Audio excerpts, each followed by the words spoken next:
Without reason, मेहनत कीजिएगा पर वो मैंने आसान से टेस्ट करते हैं। ठीक है, चलिए भैया एक क्वेश्चन आपके सामने कौन सा है, 8 क्वेश्चन है। ठीक है, रफ कर रहा हूं इस क्वेश्चन को।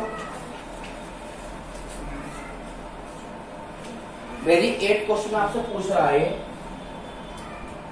क्या है क्वेश्चन है, the area between the curve x equal to y square and x equal to 4 is divided into 2 equal part by the line x equal to 8, find the value of a।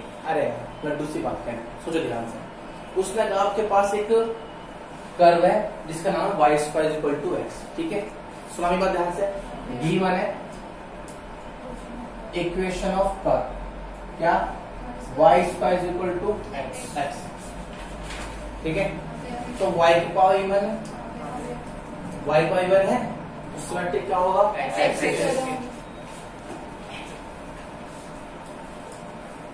ये हो गया नहीं, यहाँ तो बात कोई गलत हो बताओ पहले, डन यहाँ तक। y का इवन सिमेट्रिक क्या हो गया, x एक्सिस। अब ये उसने कहा कि एक आपके पास लाइन है x इक्वल टू 4,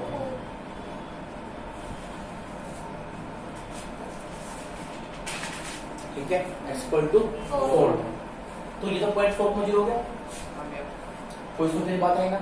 उसने कहा जो ये एरिया है वो एक x equal to a line द्वारा 2 इक्वल पार्ट में डिवाइड हो गया, x equal to a line द्वारा 2 इक्वल पार्ट में डिवाइड हो गया। तो 2 ट्रिक है करनी है, जैसा आपको सही करना। एक बात आप एक काम करो, यहां से लेके यहां तक का डेवलप कर दो सिंपल। वो क्या होगा, 0 से 4 तक की लिमिट होगी, क्योंकि आप ऐसे डालोगे एक स्ट्रिप निकल जाएगा। और आप एक मन में एक बात अलग भैया, तो सीमेंट मतलब सिमेट्रिक, तो यहाँ का एरिया यहाँ का एरिया, आप किसी एक बात तब भी होगी, क्योंकि ये तो इसके बराबर है, इसके बराबर है। तो जो यहाँ से लेके यहाँ तक का एरिया लेना हो पड़ेगा, वो भी से दुगना ही होगा। बात तो एक होगी, मतलब दुगने से मतलब क्या है कि ये जितना एरिया यहाँ है, ये वाला एरिया उसका आधा होगा। आधा समझ में बात, ठीक है, कोई दिक्कत तो ना। तो मैं क्या करूँगा, पहले यहाँ से लेके यहाँ तक का निकाल दूं, निकल खत्म बात। अब यहाँ से यहाँ तक का निकालू, निकल जाएगा। तो ये एरिया क्या है, इसका पूरे का हाफ है, तो ये बोल दो कि इस पूरे का एरिया दुगना होगा इस एरिया का, छोटे वाले का। या फिर एक तरीका ये कि इसका एरिया कर लो इक्वल टू इसका कर लो, मतलब एक बार यहाँ से यहाँ तक का इक्वल टू यहाँ से यहाँ तक का, दोनों को इक्वल है तो तब भी आंसर सेम आएगा। या सिंपल नजर में क्या करता हूँ, पहले ये हमने बोल दिया O A B C D, ठीक है। पहले देखो आप ध्यान से, area of O B C O, ठीक है। तो आप खुद देखो, पहले इस पूरे के लिए जो स्ट्रिप चलेगी वो चलेगी जो कि 0 से 4 तक एक्सटेंड होगी, तो ये हो गया 0 से 4, इसको आप बोल दो क्या, y पूरे आपको, तो चाहो तो आपको y1 बोल सकते हैं, पूरे के लिए y1 बोल सकते हैं। तो y1 समझाएगा क्या, पूरे के लिए बोल रहा हूँ मैं, पूरे के लिए बोल रहा हूँ। तो यहाँ से y1 निकालोगे, 0 से 4 लिखा हुआ है, इसका इंटीग्रेट करेंगे तो कितना आएगा, 4/3।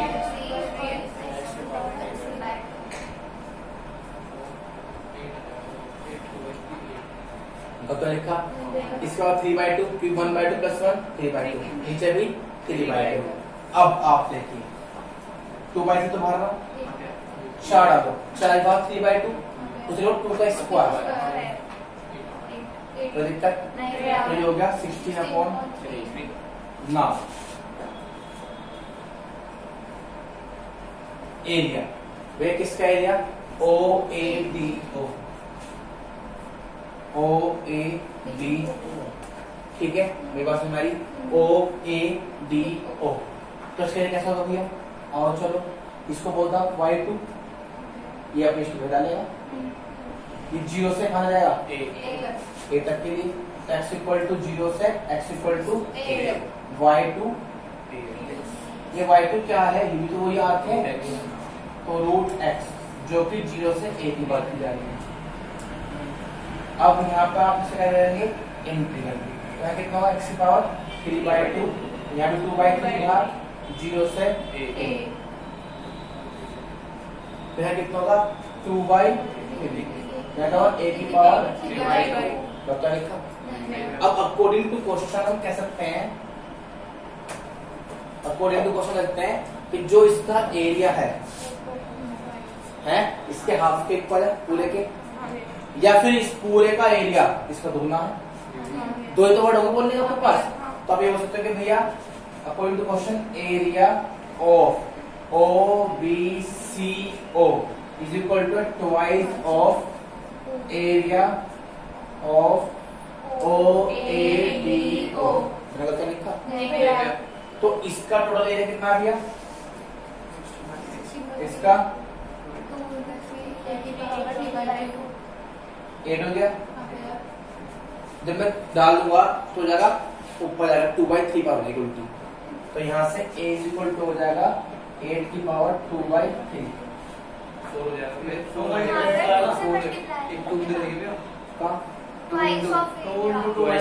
अच्छा 2 रहेगा ये 2 रहेगा ना अभी, ठीक है। तो यहाँ से 2 दूनी 4 हो जाएगा, 4 चौक 16 हो जाएगा, सॉरी सही बात।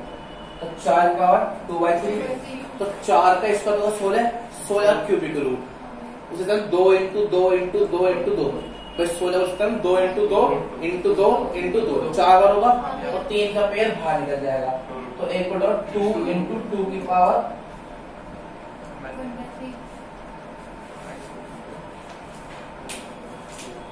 अब बचपन में सीखा ना 16 लिखो 2 इंटू 2 इंटू 2 3 का पेयर बाहर निकल गया, एक दो आंसर रहेगा इसका अंदर, ठीक है।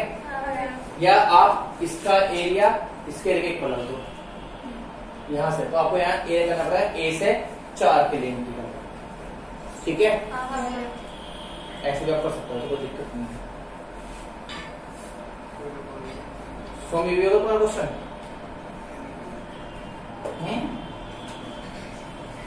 हो जा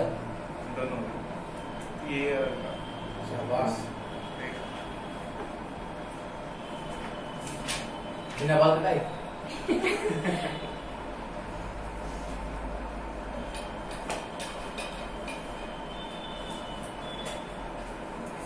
अब बिलाल जिंदा शाबाश।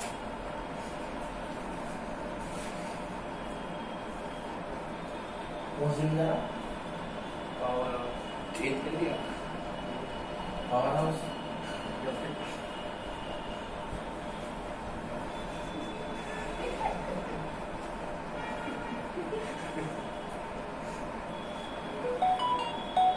तो जानना पड़ता है पावर हाउस में।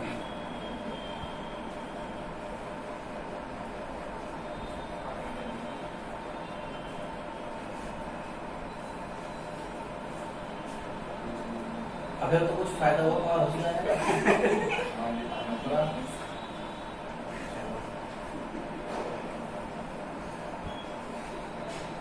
समझे? कोई दिक्कत क्वेश्चन में? डन।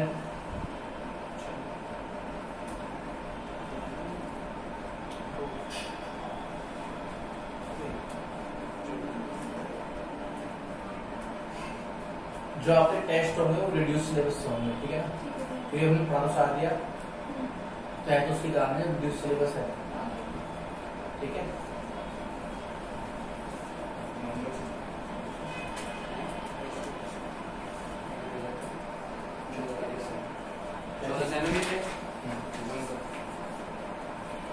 पैरामेट्रिक्स को डिपेंड करो 30 से 34 हो जाएगा आपको डिवीजन बाय दिसंबर। एक टेस्ट का पैसा देना पड़ेगा।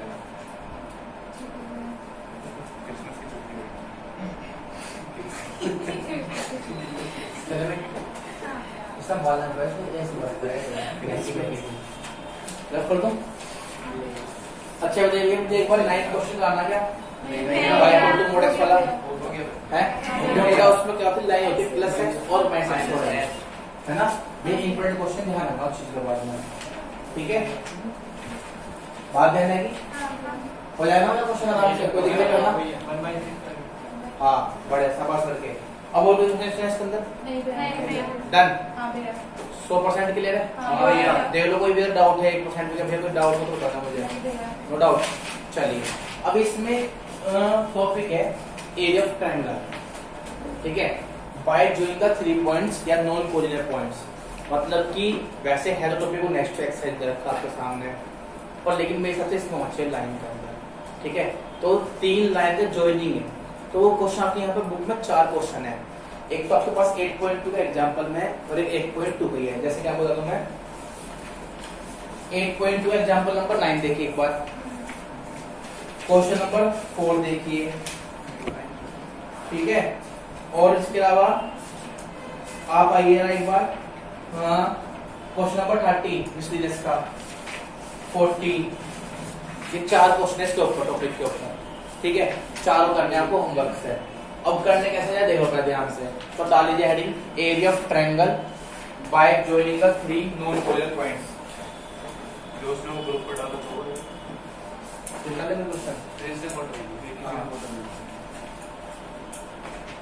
डाल heading area of triangle bye joining 3 non collinear points.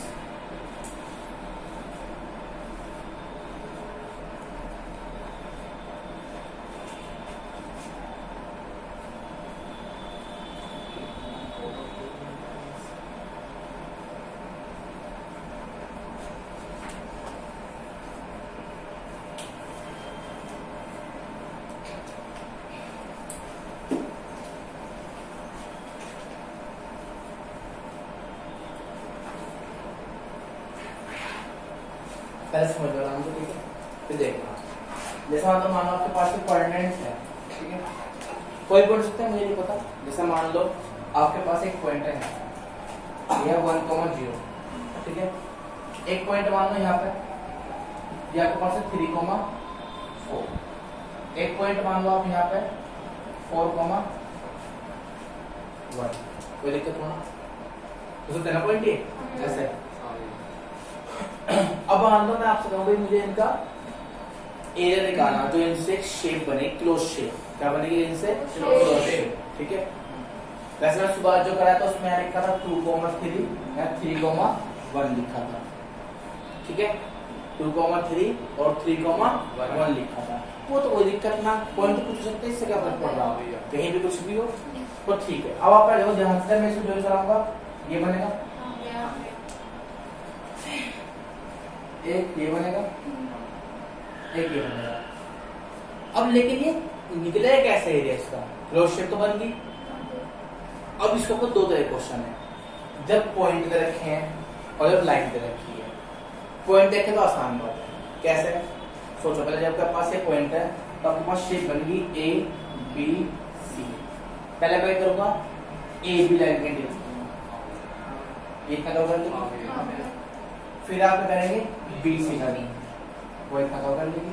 ऐसी बात है। वो तो अगर आप प्रैक्टिकल भी देखें, खुद देखो ध्यान से। जैसे कि मान लो ये आपके पास ये 2 लाइन ऐसे देख रहे हो। अगर मैं इसका करूं, बस देखो 2 लाइन दी हाँ भैया, कट करनी है, इनकी डिस्टेंस बनवा भैया। तो अगर मैं इसका करूंगा तो मैं तो जॉइंट करूंगा ना, जॉइंट पॉइंट है क्या, चाहे आप कहीं जाए, तो यहाँ से यहाँ तक करूंगा तो ये पूरा नीचे लेके जाएगी सारी जमीन तक। फिर यहाँ से इस लाइन करूँ, ये पूरा जमीन तक का। अगर मैं वैसे ज्वाइन कर दूं, इस लाइन के डील कर दूं, तो ये अपनी नीचे लाइन का लेके जाएगी पूरा एरिया। तो आपको अगर निकालना बीच का, तो क्या करोगे, इन दोनों के सम में से इस लाइन का माइनस करेंगे। सिंपल सी बात है। तो अब आपको क्या करना पड़ेगा, सोचना पड़ेगा। तो ये होगी y1, ये होगी y2। तो ये अपने लिए स्टेप डालेगा कैसे, जो यहां से यहां तक एक्सटेंड होगी, ये अपने डालेगा स्टेप, जो यहां से यहां तक कवर करेगा। अब रही बात किसकी, एसी की। तो एसी क्या करेगी, वो अपने लिस्ट डालेगी यहाँ पर, वो जो जाएगी 1 से 4 तक। बात समझ में आई? तो अगर आपसे बात की जाए एरिया की, तो सुनो ध्यान से। तो क्वेश्चन ऐसा आएगा, क्वेश्चन सुनो पहले कैसा आएगा, find the area of bounded reason which is enclosed by 3 non collinear point 1, 0, 3, 4 and बता लिखा है। तो सबसे पहले जो आपके पास एरिया हुआ वो है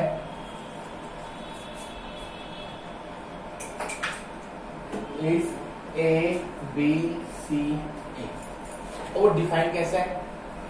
जो इसका एरिया होगा वो डिफाइन ऐसे है, पहले y1 जो आपको दिख रही है a से b तक के लिए। तो जो इसकी लिमिट होगी x=1 से 3 तक, फिर y2 जो कि x=3 से 4 माइनस इसे लेते हैं 2 लेते हैं। मेरी दिक्कत आप नहीं है, ठीक है सही। अभी तो वैसे तो है तो नॉन को ले रही है, देखिए एक बार y2 - y1 upon x2 - x1, ठीक है ना। अरे y2 - y1 4 अपॉन x2 2 2 आया, y2 - y1 2 upon x2 - x1 minus 2 है बराबर होना स्लोप। ए बी का बी से स्लोप प्रोपोर्शनल है या बराबर, तो ये तो होगा। अगर दिक्कत हो तो कुछ छोड़ लेना पॉइंट, यहाँ पर कोई समस्या नहीं है। कभी जीरो हो जाए यहाँ पर मामला तो इनको मैच करता रहो। देख लो ध्यान से पी इसका स्लोप और इसका स्लोप क्या हो चाहिए, अलग आना चाहिए। तो सेम है आया ना, देखो ध्यान से आराम से, पक्का ठीक है। चलिए अब यहाँ पे स्क्वायर करते हैं, तो ये क्या लास्ट में ए यानी कि y3 और ये कितने लोग के पास 1 से 4 हमने तो कर लिया। पर लेकिन करूंगा किसके इंटीग्रल, लाइन करा करूंगा तो लाइन निकालनी पड़ेगी। तो आज अपने इक्वेशन ऑफ ए बी है ना, विच जॉइन इसको 1, 0 सही बात है। और 2 पॉइंट फॉर्म पड़ेगा अपने y1 equal to y2 minus और x माइनस, तो y equal to 2y of x। तो इस लाइन का एंट्री करेंगे आप, जो इसकी लिमिट आपके सामने रखी है कितनी है भैया, x इक्वल टू 1 से 3, सही बात। अब equation of BC which join 3, 4 and 4, 2 तो y minus y1 4 equal to y2 minus भाई y2 minus 2 minus 4 upon x2 minus 1 बता लिखा x माइनस x1। तो यहाँ तो y equal to 4 minus 2x plus के 6। अरे मैं 4 को लेगा ना, तो माइनस के 2x प्लस के 6, तो ये y इक्वल टू 4 ठीक है। उसकी लिमिट की बात कर लो भैया, लिमिट होगी x equal to 3 to x equal to 4। अब भैया आ जाओ दूसरी लाइन की बात करते हैं, equation of AC which join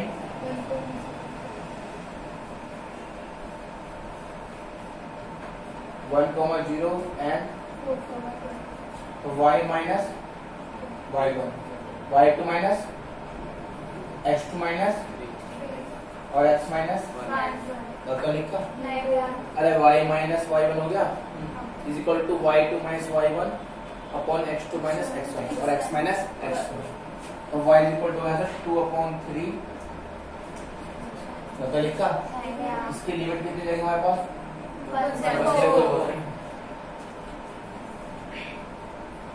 तो आपके पास एरिया निकालना भी है y1 को उसके आपके पास जो ए बी की बात है वो कितनी है, 2 बाहर निकाल लोगे, लिमिट थी 1 से 3। भैया दूसरा कितना ये y2 ये ना 10 माइनस लिमिट 3 से 3 से 4 4 नेक्स्ट माइनस आएगा बीच में, आ गया 2/3 कौन निकल जाएगा इसमें से, आ गया यहाँ कितना हो गया, x x minus 1 20x और लिमिट 1 से 1 से 4 कोई दिक्कत नहीं नहीं। है। अब जो एक और क्वेश्चन होंगे उनमें थोड़ा सा उठपटांग से बनेगा, बनेंगे जरूर ट्रायंगल। अब मान लो लाइन वाला क्वेश्चन हुआ भाई, 3 लाइन दे रखी हो, तो पहले आपको करना है उनके इंटरसेप्ट पॉइंट निकालने। इंटरसेप्ट जानते हो ना, पहले एक लाइन x को जो रखेंगे तो y पर कहाँ जाता है, y जो रखोगे तो x पर जाता है, तो पहले तीन लाइन का आप स्केच करोगे। जब आप इनको स्केच कर लो सही तरीके से तो आपस में कट करेंगे तो एक शेप बन जाएगी ट्रायंगल की। फिर आपको क्या निकालना पड़ेगा उनके इंटरसेक्शन पॉइंट, क्या निकालने पड़ेंगे इंटरसेक्शन पॉइंट। तो आपको चलेगा कौन सी लाइन करना है, उसकी लिमिट कितनी होगी, फिर कौन सी लाइन करना उसकी लिमिट कितनी होगी, फिर कौन सी लाइन करना जिसकी लिमिट जहां तक की होगी। मेरी बात ध्यान रहेगी ना, राइट? तो लाइन खुद करना, पहले आपको इंटरसेक्ट पॉइंट निकालने हैं, फिर जहां जहां कट करते जो जिससे कट करेगी उसके इंटरसेक्शन पॉइंट, फिर वहां तक कैसी एरिया निकालना। ठीक है, लाइन डिसाइड करेगी कौन सी लाइन है, ठीक है? थोड़ा स्पीड से है, जल्दी करो, जल्दी स्पीड से।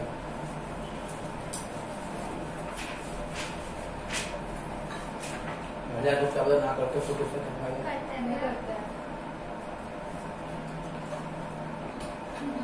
पढ़ने वाले बच्चे, वाह, आपकी पहली बार देख रहा हूँ पढ़ने वाले बच्चे।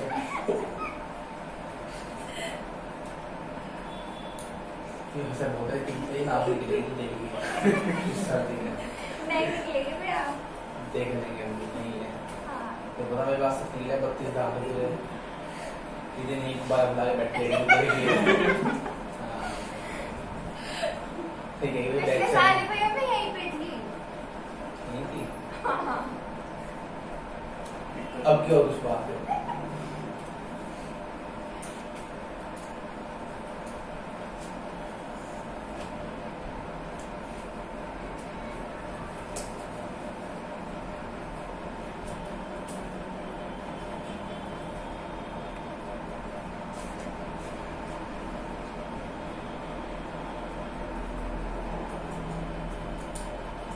समझ आया? हाँ भैया कोई डाउट है? नहीं भैया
ऐसा नया क्वेश्चन आता हाँ भैया इस वाला खुद कर लोगे, हाँ भैया है ना? इंडिया तो बनाते ही था, तो खुद ही क्वेश्चन वाला है।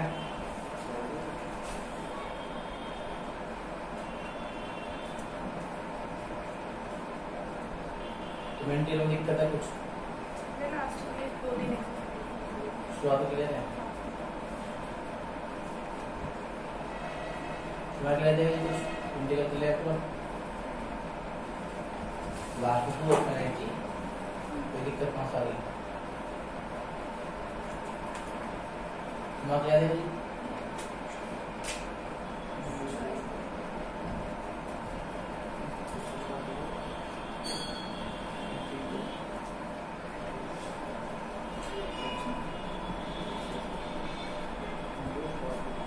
हो गया भाई?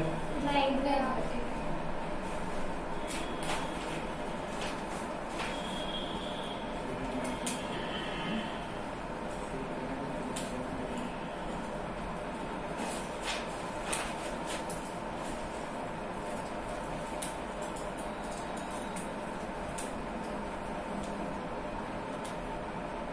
हो गया।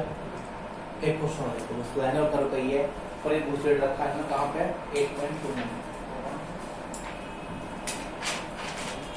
एक थर्ड क्वेश्चन देख लेते हैं इसका 8.2 का। ये लाइन और कर्व का टॉपिक है, फिर मैं कर्व स्टार्ट कर दूंगा टॉपिक है ना। तुम्हारा 3 दिन का टॉपिक हो जाएगा ये, 3 दिन खत्म हो जाएगा, 3 दिन में खत्म हो जाएगा। संडे क्लास कर लूंगा तो खत्म कर दूंगा। आज का थर्सडे ना, हाँ थर्सडे में मिसेस की पूरी डाट होंगी, फ्राइडे सर्कल करेगा टॉपिक।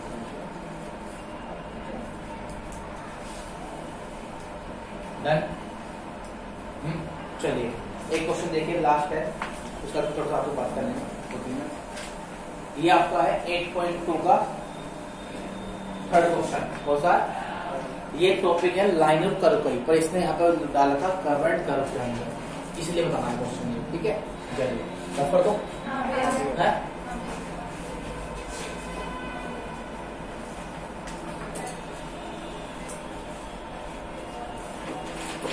दरअसल ये है क्या, आपने समझ लो, ये एक इंटरसेप्टेड है, मतलब कि आप ये बोल सकते हैं इसके पॉइंट शिफ्ट हो चुके हैं। क्या हो चुके हैं? इसके पॉइंट शिफ्ट हो चुके हैं। तो जैसे आपके पास क्वेश्चन है, आपके पास थर्ड क्वेश्चन है, क्या? Find the area of the region bounded by the curve y equal to x square plus 2, y equal to x equal to 0 and x equal to 3। मतलब काफी लाइन दे दी, इसलिए इसने इसको 8.2 में डाल दिया। तो सुन लो पहले यहाँ से, तो देखो पहले गिवन है इक्वेशन ऑफ कर्व, क्या आ जाता है मुझे एक बार, y equal to x square plus 2, y equal to x square plus 2 ये and y equal to x, the line देखो y equal to x x equal to 0, x equal to 3, ठीक है।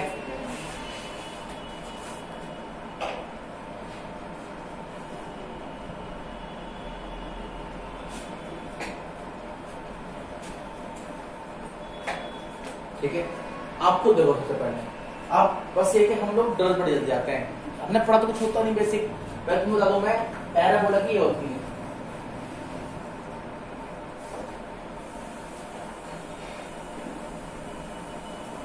एक तो ये होती है, मैंने लिखवाई भी होगी, इसको बोलता क्या?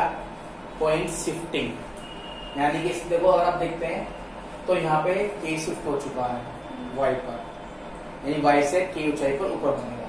ऐसी दूसरी होती है इसकी, अगर देखा जाए तो y माइनस k का whole square equal to 4ax minus h। ये शिफ्टिंग। तो मगर ये याद नहीं ना रहे कोई बात ना, इसको आप ना भी याद रखें कोई दिक्कत नहीं। सबसे बेस्ट तरीका क्या देखें ध्यान से, x y मैंने मल्टी तो एक्सेस को आप खुद देखो पॉइंट, अगर y जो रखा y तो x square equal to minus 2 होगा, x square equal to x equal to imaginary value, तो x का पॉइंट है ही ना, ठीक है। आपने x स्क्वायर जो रखा तो y इक्वल टू आ गया। तो फ्रॉम फर्स्ट ये सभी मानना, ये थर्ड मानना और ये फोर्थ, फ्रॉम फर्स्ट, ठीक है। y माइनस 2 is equal to x square, उसको तो this equation represent a parabola which center या which vertex, मैंने कराया हुआ क्वेश्चन ये है ना एनसीईआरटी एग्जाम्पलर में कौन सेक्शन में है ना, which vertex at 0,2। कैसे? जब आप x 0 रखेंगे तो y इक्वल टू 2 मिलेगा और y 0 रखेंगे तो x आपको नहीं मिलेगा। तो सीधी सी बात है, इसके सेंटर शिफ्ट हो चुके हैं तो हाँ है ना। अब तो भाई अब तो अलोंग टू वाई है, अब ये देखना आगे भाई नीचे होगा या ऊपर होगा, तो नीचे तो जाएगा, लेकिन नेगेटिव में आ रही है वैल्यू, कहीं भी पॉजिटिव जा रही है इसकी वैल्यू, कभी देखा भी नेगेटिव क्योंकि यहाँ माइनस होता बाहर को होता नीचे, सुना होगा ना x square equal to minus के 4 है भाई, माइनस 4 है भाई, तो नीचे आता ना। तो ये 2 शिफ्ट है ऊपर, तो ये यहाँ से 2 शिफ्ट हम मानते हैं, तो ये 2 ऐसा होगा, ये पैराबोला, ठीक है, जिसकी क्वेश्चन होगी आपके सामने y माइनस 2 इक्वल टू, इसके सेंटर शिफ्ट हो चुके हैं 0,2 पर। बात ध्यान रहेगी। अब ये लाइन है y इक्वल टू x, मुझे क्या पता है इसे कट करेगी या नहीं करेगी, देखना पड़ेगा भैया। तो now from second equation, now from second equation क्या है, y इक्वल टू नेट रो तो बन सकता है, पहले कंफ्यूज हो जाएगा तो भाई इसको कट करे ना करे, मुझे क्या पता। तो क्या करना पड़ेगा, इंटरसेक्शन पॉइंट निकालना पड़ेगा। तो भैया इंटरसेक्शन चेक करते हैं विद फर्स्ट, सही बात है। जब मैं यहाँ y इक्वल टू x रखूंगा तो x minus two equal to x square या फिर x स्क्वायर minus x plus two equal to 0, दो के ऐसे फैक्टर जो प्लस लगा जाए नॉट पॉसिबल, सही बात है। अरे दो के ऐसे फैक्टर जो प्लस लगा कभी हुआ ही नहीं आज तक वर्ल्ड में ऐसा, तो सीधी सी बात है नॉट पॉसिबल, आएंगे तो इमेज देंगे, तो सीधी सी बात है इसका मतलब दैट मींस इसको दूसरे पास लेना, ठीक है। That means this line not intersect the so no point common. तो सीधी सी बात है ये लाइन जो उसको बिना टच करे y इक्वल टू x निकल जाएगी, ये होगी from third equation, from third equation क्या आ गया, थर्ड से उल्टी है, थर्ड क्या x इक्वल टू 3, तो ये बिंदु से पॉइंट निकालने पड़ेंगे, x उल्टी तो कहीं हंस जाएगी ना, ठीक होगी। तो देखो भैया put x equal to 3 in first and second, दोनों साथ जाएगा कट करते हुए। तो भैया फ्रॉम फर्स्ट जब x इक्वल टू 3 होगा तो y कितना होगा, 11 होगा। फ्रॉम सेकंड अगर x इक्वल टू 3 हुआ तो y इक्वल टू x है, तो y कितना होगा 3।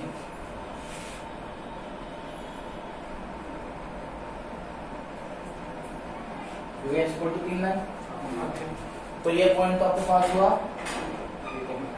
3, ये वाला याद करते हैं। फ्रॉम फोर्थ इक्वेशन क्या x equal to 0, that means तो y एक्सिस पे होती है, तो x को ले बोलो तो दिक्कत है ना। अब देखो कर इनके बीच है ये सारा, यानी इस लाइन से इधर, इससे इधर, इससे ऊपर, इनके पीछे ये सबका बाउंडेड, तो मेरे कौन सा आपके सामने,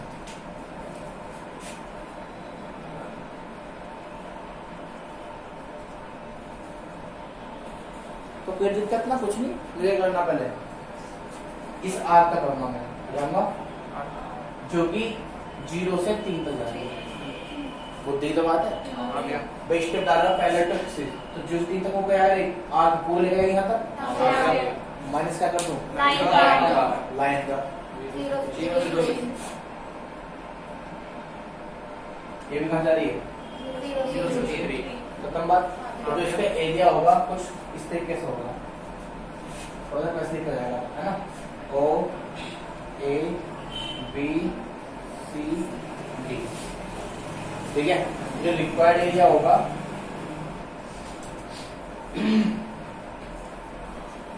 क्या हुआ भैया, O A B C D O, और डिफाइन कैसा होगा, ये होगी y1 और ये क्या होगी y1,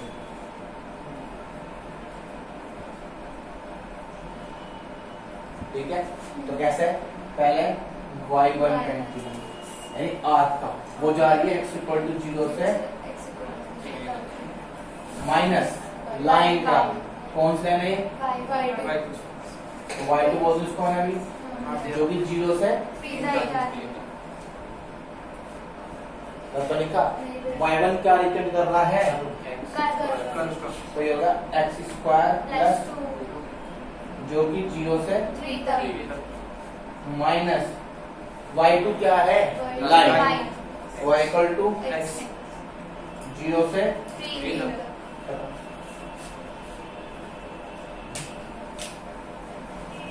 तो कोई दिक्कत नहीं, ओनली जस्ट डायग्राम आसान बहुत है, बस आपको समझ लिया कि बनाना क्या है, कैसे बनाना है। इसका फोटो खींच लो, ठीक है। अभी मैं बात करता हूँ, लेटर बुक ले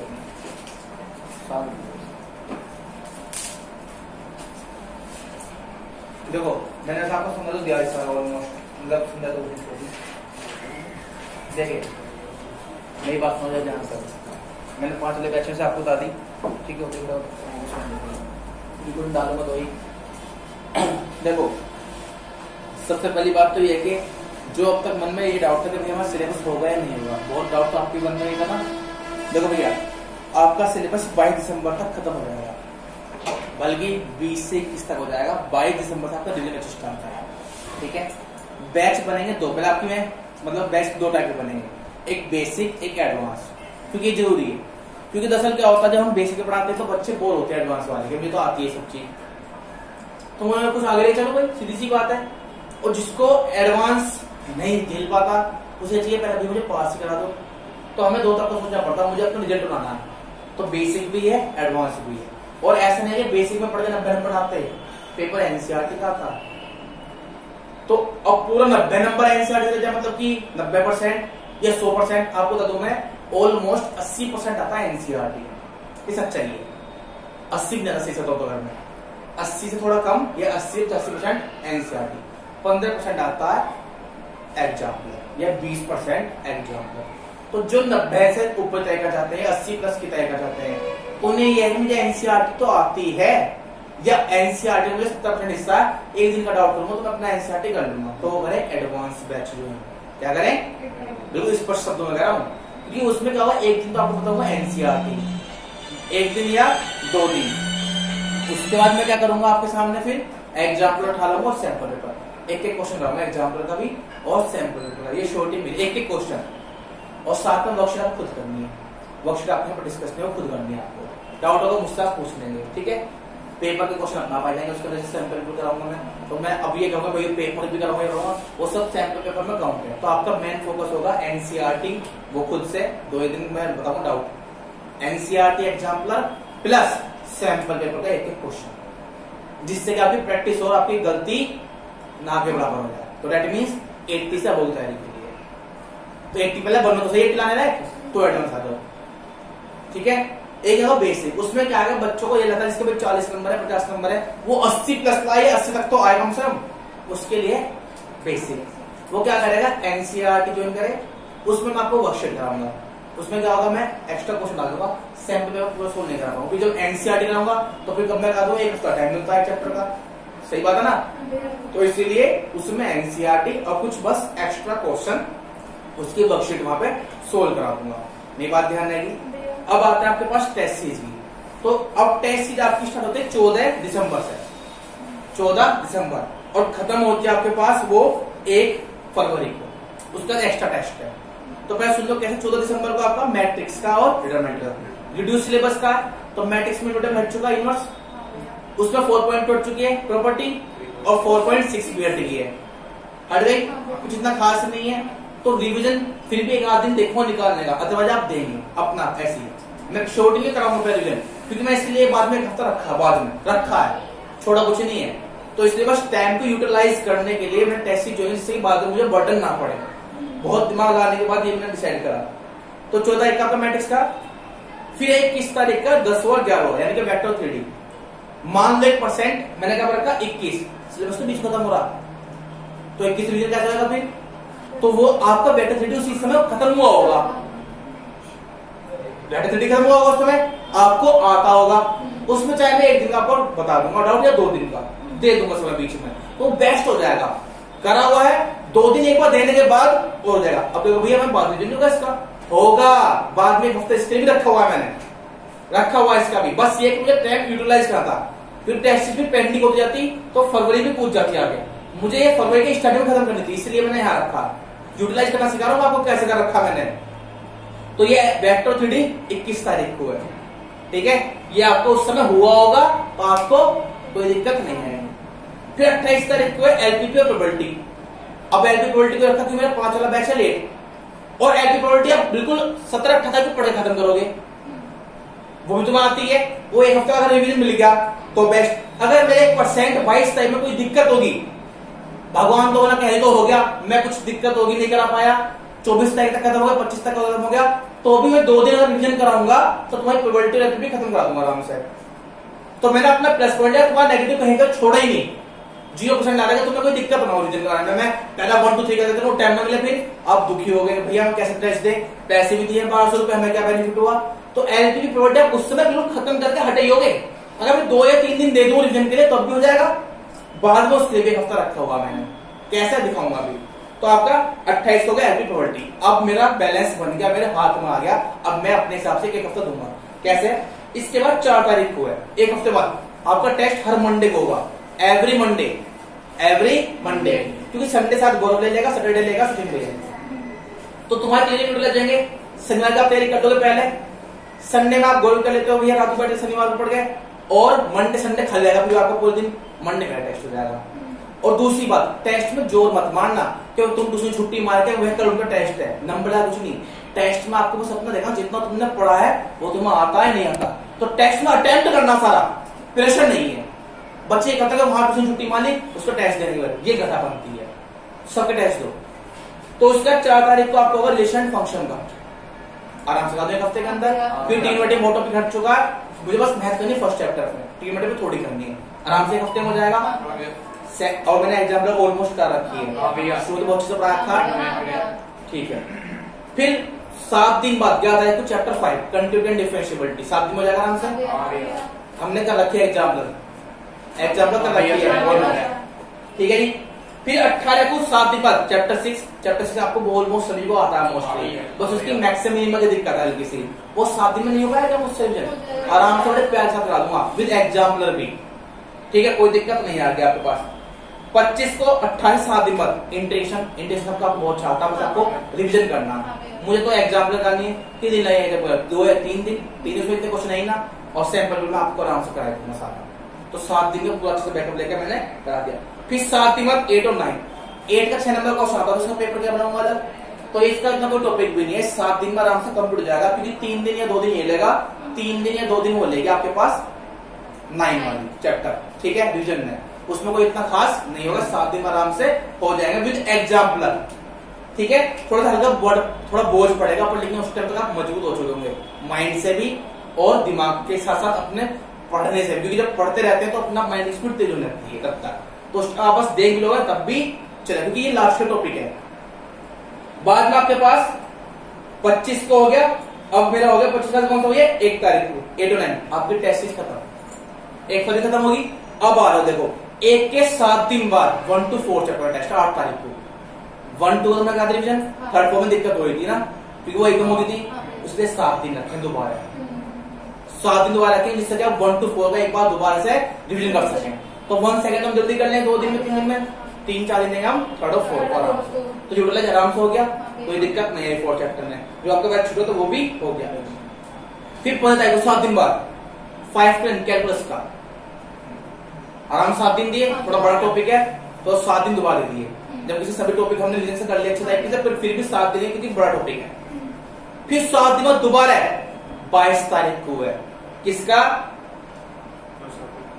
10 to 30, तो उसमें क्या है प्रोबेबिलिटी है 3D है, वेक्टर वो एक्चुअली मिल जाती है, तो दोबारा 7 दिन मिल गई, छूट गए थे पहले, हो गया सही मजेदार। उसके बाद 25 को आपका फुल सिलेबस है, 27 को फिर फुल सिलेबस है।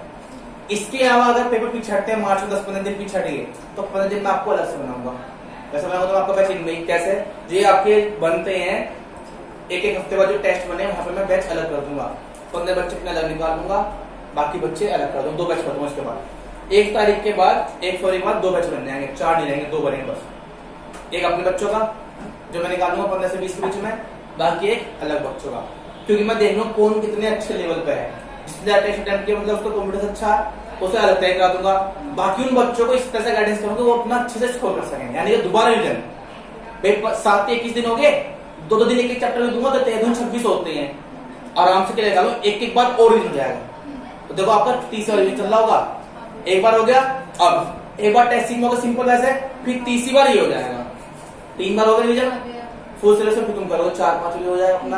अगर पेपर पीछे हटे फिर दोबारा दिन में आपको दोबारा एक दिन और दे दूंगा एक चैप्टर में, उसकी कोई फीस नहीं, कोई कुछ नहीं, ठीक है। कोई दिक्कत किसी को? अब बताओ इसमें कहाँ तुम पीछे रह गए, सिलेबस सही तो है, ठीक है। कोई डाउट हो किसी को पूछ लेना, ठीक है। डन यहाँ तक? कोई दिक्कत? और मेरी बात सुनना भैया।